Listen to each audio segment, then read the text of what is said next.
I'm Lois, and this is the Silver Edition. Today, our guest is Teresa Radermacher, the Monona City Elder. Okay. Teresa, can you talk a little bit about yourself and maybe some personal backgrounds you care to share with our viewers? Well, I have lived in Monona for about 16 years. My daughter, Catherine Roberts, is going to be a senior at Monona High School. And we live over on McKenna Road, just a really simple little house. And I just think Monona's a fantastic community. I love all the big trees in our deep backyard, and especially the summertime, it's so beautiful just to take a walk with my dog, as I seem to do all the time. Yes. I understand you have a profession outside of working for the City of Monona. However, you're involved in multiple committees for the city. Can you share what committees you're involved in and a brief description of them? The committees that I'm involved with. So each alderperson, when you're elected, you are appointed to a number of committees. And depending on the expertise that each person brings, the mayor who does the appointing may try, of course she would try to match you as closely as your experience and interests and expertise. So I have been a part of the community's sustainability committee for many years as a citizen volunteer, and now I get to chair that committee. Some committees have a fairly decent amount of work, and they might require a co-chair. Others just have one chair. So with sustainability, the co-chair is Alder DePula, Patrick DePula. He and I head that up. And then my other committee assignments are public safety, so which is the committee of citizens that hear from the police chief and the fire chief and hear their concerns and sort of the things on their plate and things that need to go through council. I also chair the Landmarks Commission, which I'm really enjoying getting to understand how many amazing historical places there are in Monona. I have to be honest, that wasn't something that I was very aware of before getting involved in that committee, and it's just really interesting. And then finally, I'm leaving the best for last. I chair the Community Media Committee, which ties in really closely with what we see around us right now in this really great studio. Yeah, and I thought I was busy. So I wanted to touch a little bit more on the Community Media Committee, as we're both members. Yeah. I think that the community doesn't really know all that much about it and what it does for our community and for the high school. And so would you be able to share a little bit more on that? Absolutely, I would love to. So I think Monona is very unique to have this committee in general, right? I mean, I think everywhere you go, no matter what city you're in, you're going to have police and fire, and if you're lucky enough, you'll have sustainability, and you're going to have historical sites, and of course there are a number of other public works and transit.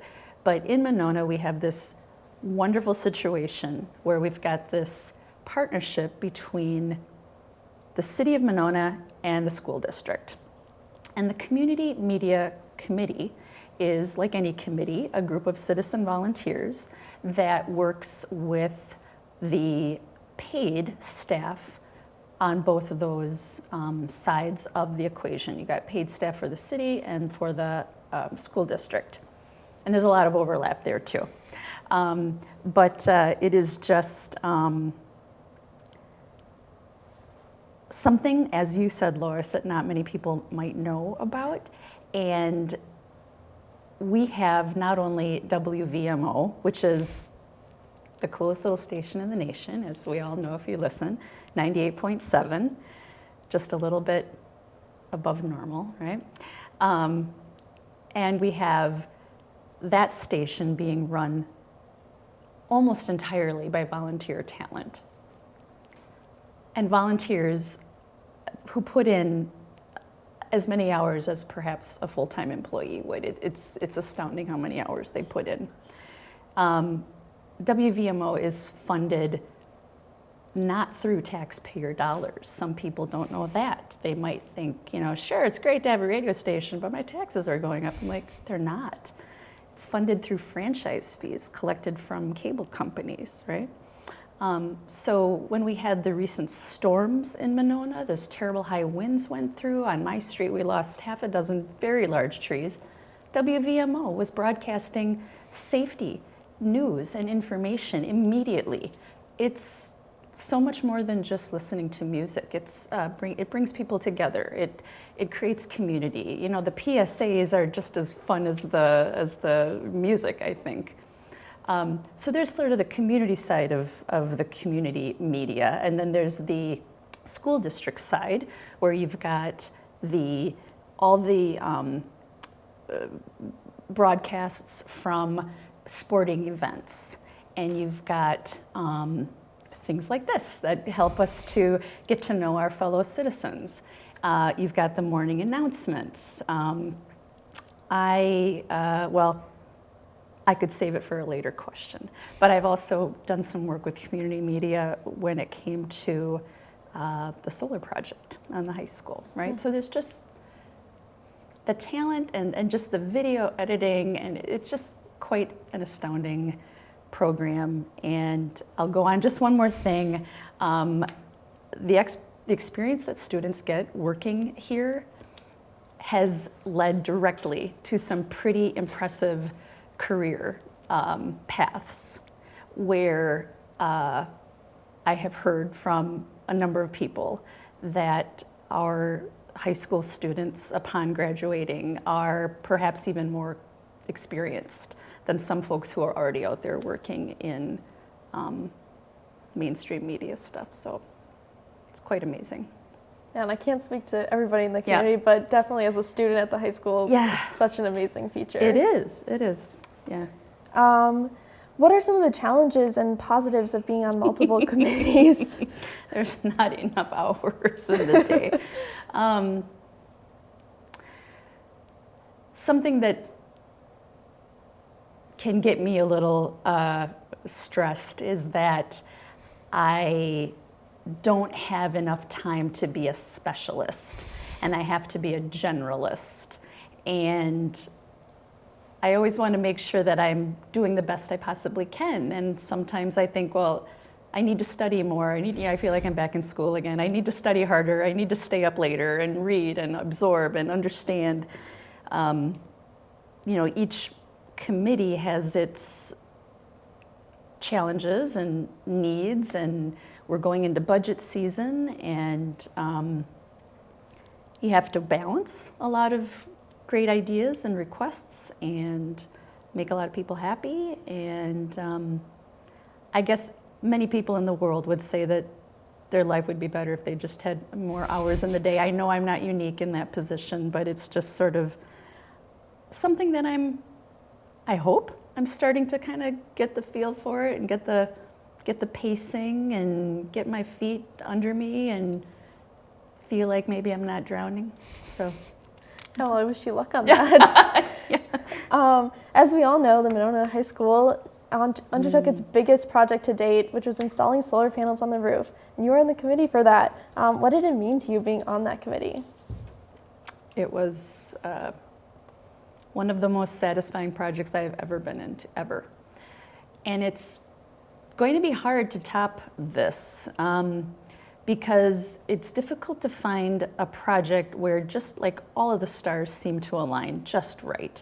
I'm not trying to say that it wasn't a lot of hard work, it certainly was, but this school district, I think people can be very proud to know that in Monona Grove, a lot of the groundwork had already been done. If we want to say that, to use like an analogy of a garden, right? Because I love gardening. You might say that before we even started talking about put solar panels on the roof, people had already been working on energy efficiency. People had already been working on some other aspects of conservation and sustainability. It was as though the garden had already been tilled, and it just needed a few dedicated people to plant some seeds, keep them watered, pull the weeds, just to make it thrive. And you need both, you need preparation and you need tending to the garden to make it beautiful. And to say that we have the biggest solar array on any high school, on any facility, any educational public school building in the state it's remarkable. It's just such a point of pride. Yeah. As we begin to, never mind. One more question. There's more. Outside of being involved in the city of Monona, what are some of your hobbies you enjoy? You may have known, you may have guessed, I enjoy gardening. And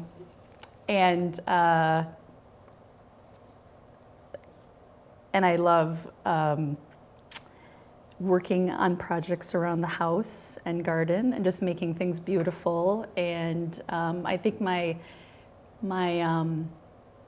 definition of just a wonderful summer day would be to wake up slowly, have a delicious cup of coffee or 2 or 3, go out into the garden, spend a great day in the garden, make something pretty, and work until the sun goes down, and then go out dancing with friends at night. I think that would just be a great day.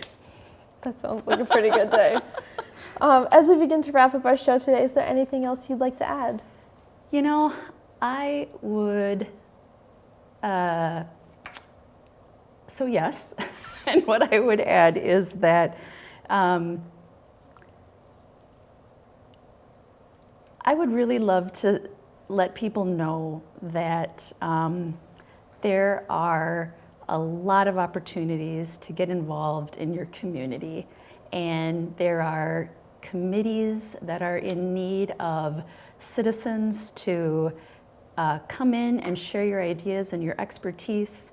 There are ways for you to get involved in your school district and build relationships with people and leave your mark and just leave the world a little bit better than when you came in. And I think that's what builds a good life. So to building a good life, let's all get involved and do that. Yeah. Yeah. Well, thank you for watching the Silver Edition. We'll see you next time.